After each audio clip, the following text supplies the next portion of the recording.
आज की इस खास चर्चा में आपका स्वागत है।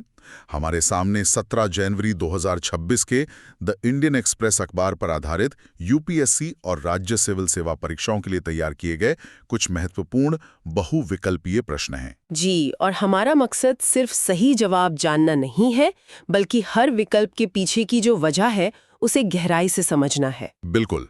आज हम अंतर्राष्ट्रीय संबंध, पर्यावरण, भारतीय राज्य व्यवस्था, भूगोल और अर्थव्यवस्था जैसे विषयों को भी छुएंगे। तो चलिए इस जानकारी के भंडार को खोलकर देखते हैं और हर सवाल की तह तक पहुंचते हैं। पहला सवाल भारत यूरोपीय संघ मुक्त व्यापार समझौते यानी एफटीए से जुड़ा है। इसे अक्सर mother of all trade deals भी कहा जाता है। हाँ, काफी चर्चित है ये। तो सवाल में 3 कथन हैं। पहला, इस समझौते में पर्यावरणीय चिंताओं को दूर करने के लिए कार्बन बॉर्डर एडजस्टमेंट मैकेनिज्म या सीबीएम पर एक पूरा अध्याय शामिल होने की उम्मीद है। दूसरा, समझौते का उद्देश्य भारत के श्रम प्रधान क्षेत्रों जैसे कपड़ा और रत्न एवं आभूषण को यूरोपीय संघ में ज्यादा बाजार पहुंच प्रदान करना है। और तीसरा, कि यूरोपीय संघ इस समय अमेरिका और चीन दोनों को पीछे छोड़ते हुए भारत का सबसे बड़ा व्यापारिक भागीदार है। तो हमें बताना है कि इनमें से कौन सा या कौन से कथन सही हैं।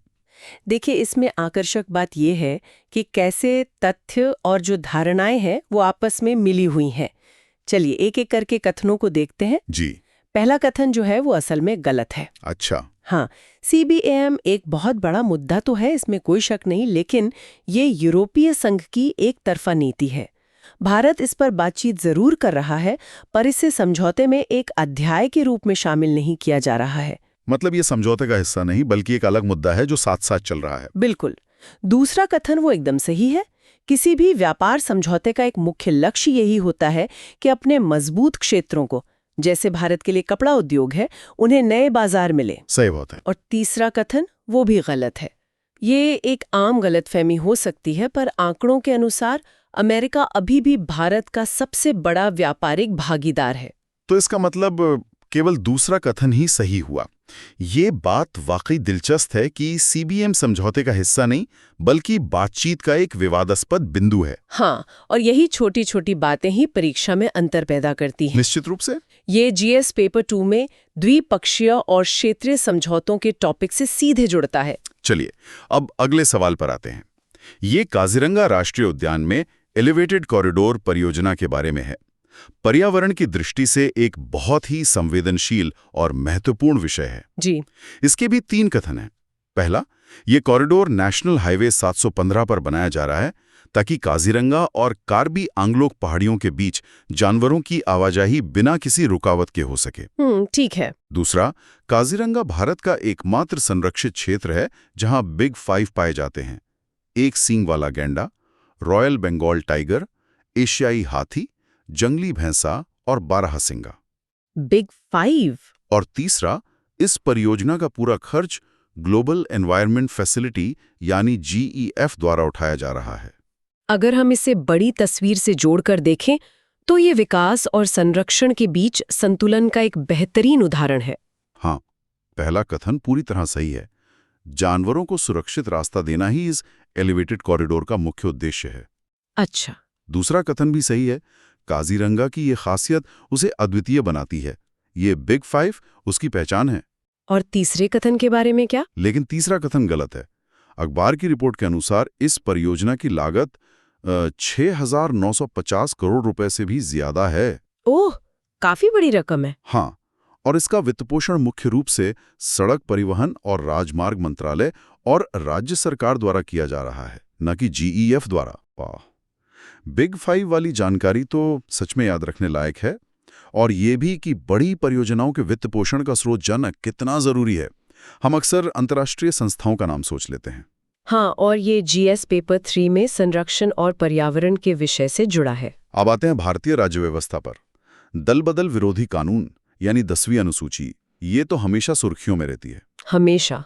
सवाल अध्यक्ष यानी स्पीकर की शक्तियों के बारे में है।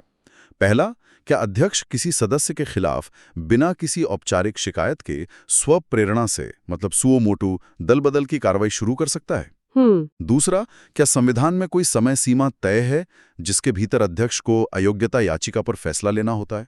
और तीसरा, क्या अध्यक्ष का निर्णय अंतिम होता है और उसकी न्यायिक समीक्षा नहीं हो सकती? ये एक महत्वपूर्ण सवाल खड़ा करता है कि अध्यक्ष की भूमिका वो कितनी विवेकाधीन है। बिल्कुल।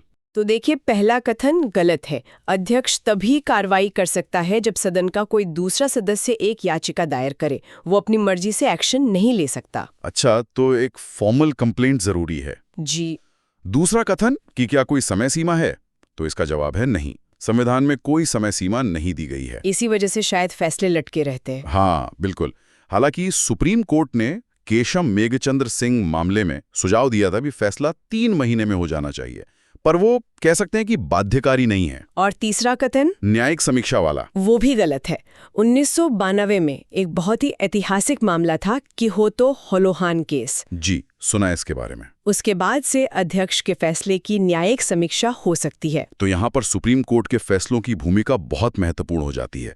संविधान में क्या लिखा है और समय के साथ अदालती व्याख्या ने उसे कैसे आकार दिया है, ये समझना बेहद जरूरी है। निश्चित रूप से ये जीएस पेपर 2 के संसद और राज्य विधानमंडल टॉपिक के अंतर्गत आता है। अगला सवाल भूगोल से है। हाल ही में हिमालयी क्षेत्र में सूखी सर्दी और बर्फ रहित चोटियों की खबरें आई हैं। हाँ, काफी चिंताजनक खबरें हैं ये। ये घटना मुख्य रूप से किसके कमजोर पड़ने के कारण हुई है?